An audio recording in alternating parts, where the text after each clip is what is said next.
Muy buenos días. Muy buenos días tengan todas y todos ustedes. Agradeciendo su presencia. Y pues hoy viernes damos inicio a la Mañanera del Pueblo. Siéntense, por favor. En representación de la presidenta Claudia Sheinbaum, para dar continuidad a este ejercicio de comunicación y mantener informada a la población sobre las acciones más relevantes del Gobierno federal. Como ustedes saben, la presidenta de México viajó ayer por la noche a Barcelona, España, a donde estará llegando el día de hoy, viernes, con el propósito de participar el sábado en la cuarta cumbre de defensa de la democracia, una iniciativa lanzada en el marco de la 79ª Asamblea General de Naciones Unidas en septiembre de 2024. La titular del Ejecutivo asiste a este evento a invitación del presidente del Gobierno de España, Pedro Sánchez, y se efectuará en la FIRA de Barcelona, España. La cumbre reúne a líderes de más de 20 países, entre ellos el presidente de Brasil, Luis Ignacio Lula da Silva, también el presidente de Colombia, Gustavo Petro, entre otros mandatarios y presidentes, jefes de Estado. Como es debido, previamente aquí en la Ciudad de México se envió a la presidenta de la mesa directiva de la Cámara de Senadores, a la senadora Laura Itzel Castillo, la comunicación correspondiente para informar de la salida de la presidenta de Territorio Nacional de ayer al día 19 de abril. Y como la propia presidenta lo anunció, el mensaje que llevará a este encuentro internacional es un mensaje de paz y enfatizará uno de los principios rectores de la Cuarta Transformación, que es por el bien de todos, primero los pobres. Además de su participación en la cumbre, la presidenta tendrá un encuentro bilateral con el presidente español, así como con otros mandatarios y jefes de Estado. Concluidas las exposiciones, responderemos las preguntas que se planteen y hoy decirles que tenemos como invitadas a la maestra Claudia Curiel de Icaza, secretaria de Cultura, también a la licenciada Karina Luján, directora general del Instituto Nacional del Derecho de Autor, el INDAUTOR. También está la maestra Daniela Alatorre Bernard.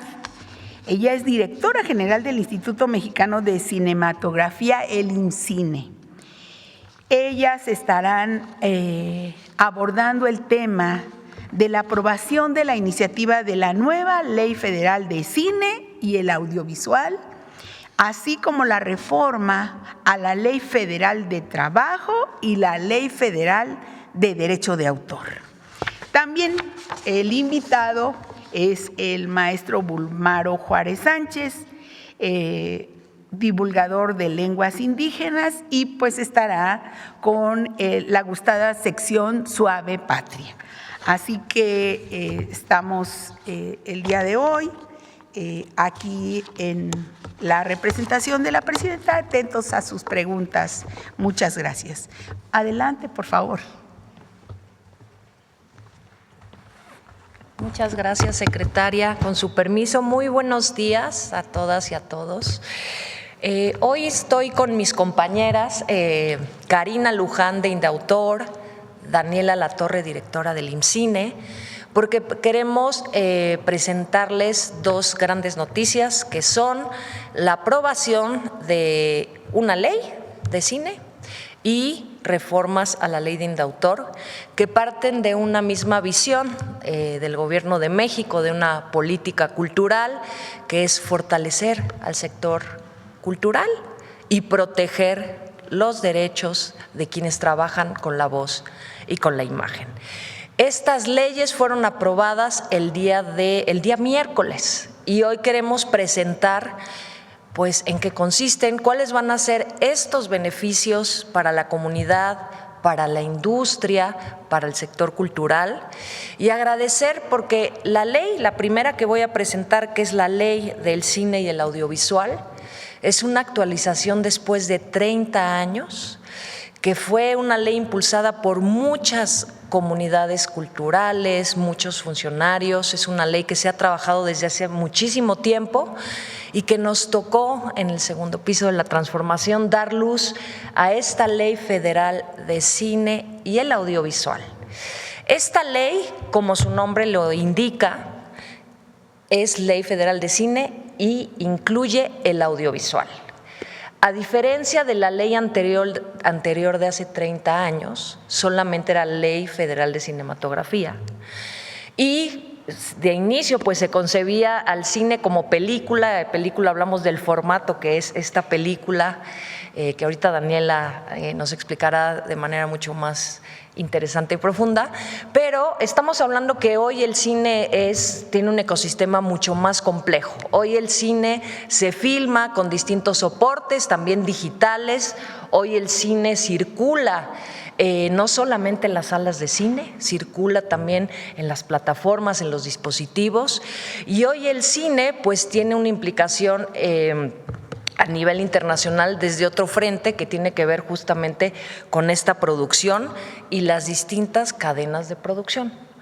Hoy más que nunca el cine se hace en distintas partes, es decir, se puede filmar en un lugar, los efectos especiales se hacen en otra parte del mundo y el término de la postproducción en otra. Entonces es una cadena que va pasando en distintos países y que necesitaba una actualización de la ley, pero sobre todo hacer una ley basada en derechos culturales y no pensada únicamente en el mercado como la ley anterior, sino que esta, y ahorita lo voy a explicar, incluye pues el derecho del público, el fomento a la equidad, no solamente en el acceso a los incentivos, sino también en las pantallas y en el fortalecimiento de cada uno de los sectores, que son los que vamos a explicar ahorita. Los sectores en el cine no solamente son los que producen, también implica quienes circulan y exhiben y también incluyen al público que consume. Entonces, esta ley tiene un marco mucho más amplio, basado en derechos culturales, y voy a explicar ya muy breve en qué y cuáles son esos cambios sustanciales y por cuál es una gran noticia para el sector cultural. Por principio, como mencioné, no mira solamente a las salas, sino el ecosistema cultural completo, lo digital y también las plataformas. También cambia el enfoque, centrado en el público, porque ahora lo importante es que las comunidades puedan participar, acceder y contribuir en la vida cinematográfica audiovisual. Después me gustaría que Daniel explique exactamente cómo es esa gobernanza, cómo estamos trabajando con las comunidades, cómo se acceden a los incentivos para que justamente se descentralicen los apoyos, lleguen a muchos otros estados y se incluya una pluralidad de visiones como es nuestro país, un país pluricultural, y que no sea únicamente la visión de unos, sino que exista el derecho a narrarse a sí mismos.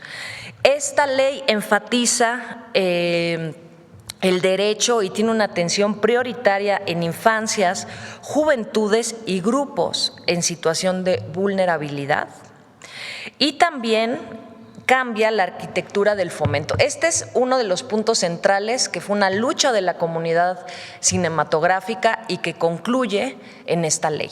Si se consolida, se cristaliza desde un lugar muy propositivo, porque la presidenta autorizó que el fomento al cine, además de que se garantiza por el Estado como un derecho cultural, va a tener un incremento progresivo, dependiendo evidentemente de la disponibilidad, pero que está marcando pues el interés y la relevancia de una industria, de las distintas comunidades y de la importancia del cine como una herramienta también de soberanía nacional, que significa que nosotros tengamos narrativas propias que hablen de nuestros contextos culturales y que no necesitemos o que tengamos la disponibilidad de más narrativas y de no consumir únicamente pues las producciones internacionales, donde quizá hay muchas muy interesantes, pero que no necesariamente apelan ni hablan de nuestro contexto cultural.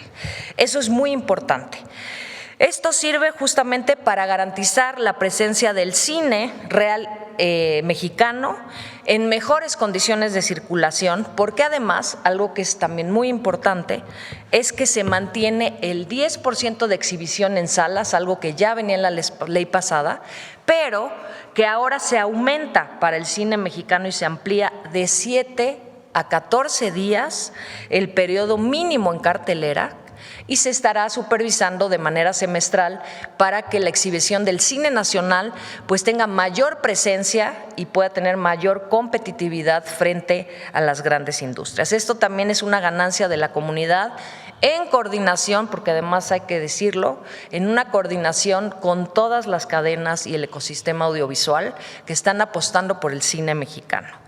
Esto también incorpora medidas concretas de inclusión para el público, como subtitulaje adaptado, audiodescripción, y esto garantiza el acceso cultural sin barreras. Y otro tema central, el primero es el fomento, que se garantiza desde el Estado de manera progresiva; el segundo, la exhibición con mayor día y mayor presencia; y el tercero es el fortalecimiento de la memoria audiovisual del país, al consolidar obligaciones de conservación, restauración, digitalización y difusión del acervo. ¿Qué significa esto? Que estamos construyendo una memoria del patrimonio audiovisual. Todo lo que se filme en México, todo lo que corresponda a nuestras tradiciones, a todo lo que se hable de nuestro país, se consolida en un acervo que va a estar al frente de la Cineteca Nacional.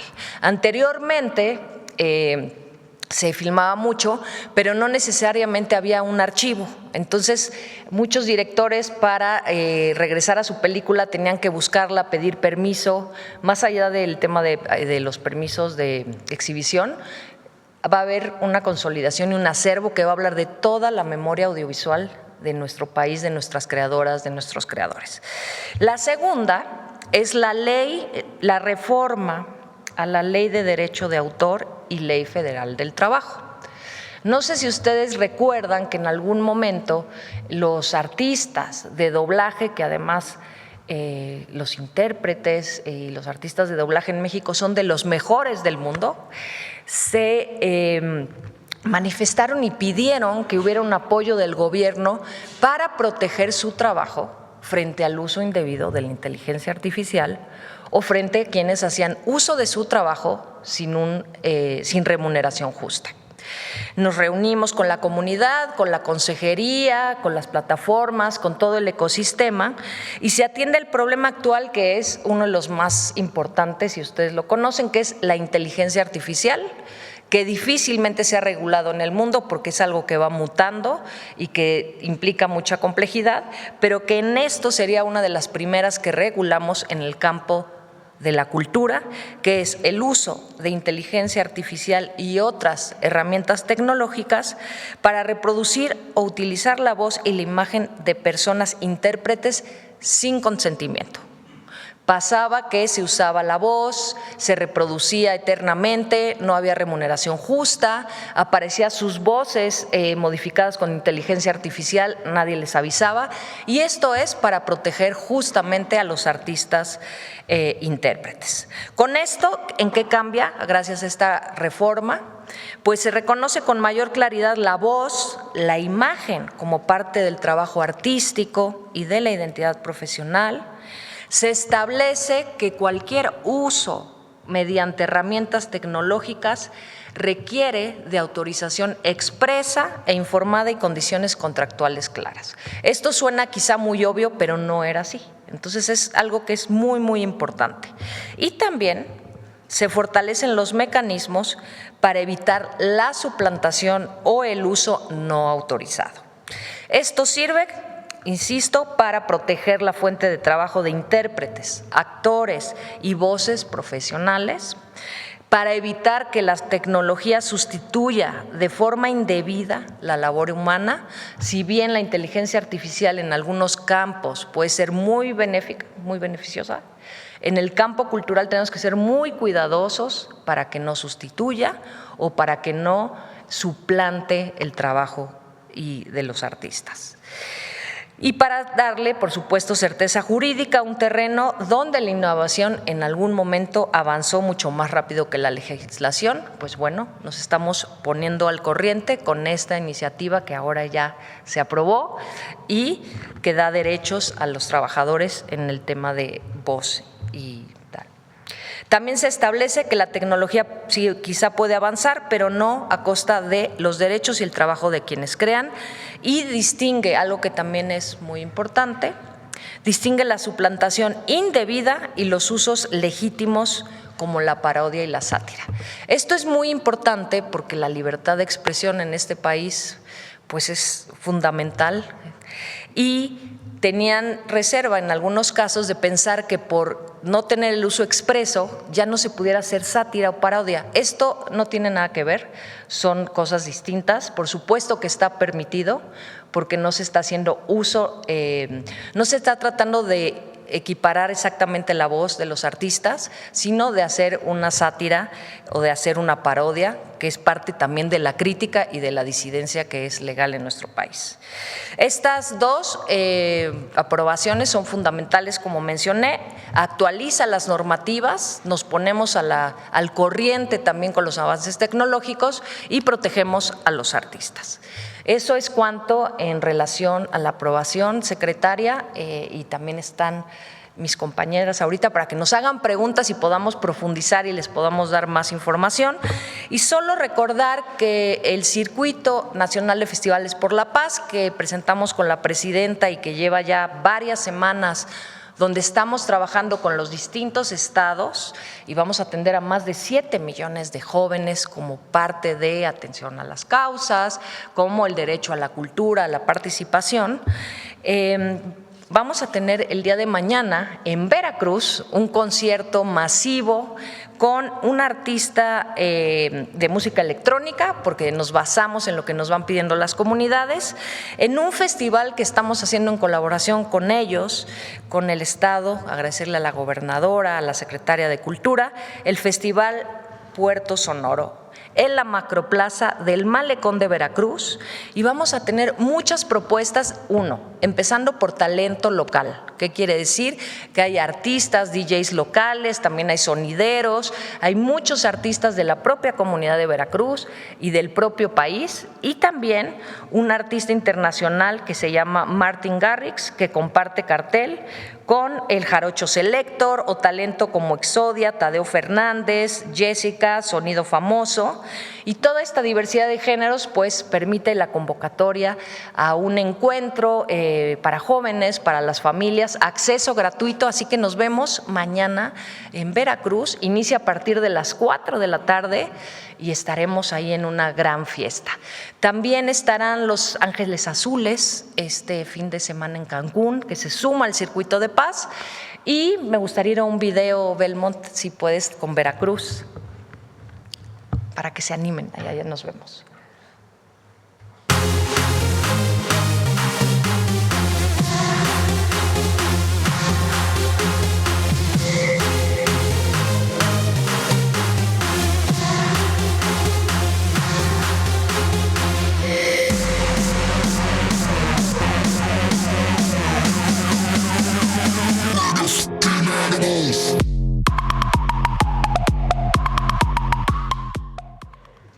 Muchas gracias. Es cuanto, gracias. Muy buenos anuncios por parte de la Secretaria de Cultura, nuestra compañera. Adelante, por favor, con sus preguntas. Estamos hoy aquí con la maestra Claudia Curiel y pues vamos a dar paso a sus planteamientos. Adelante, por favor.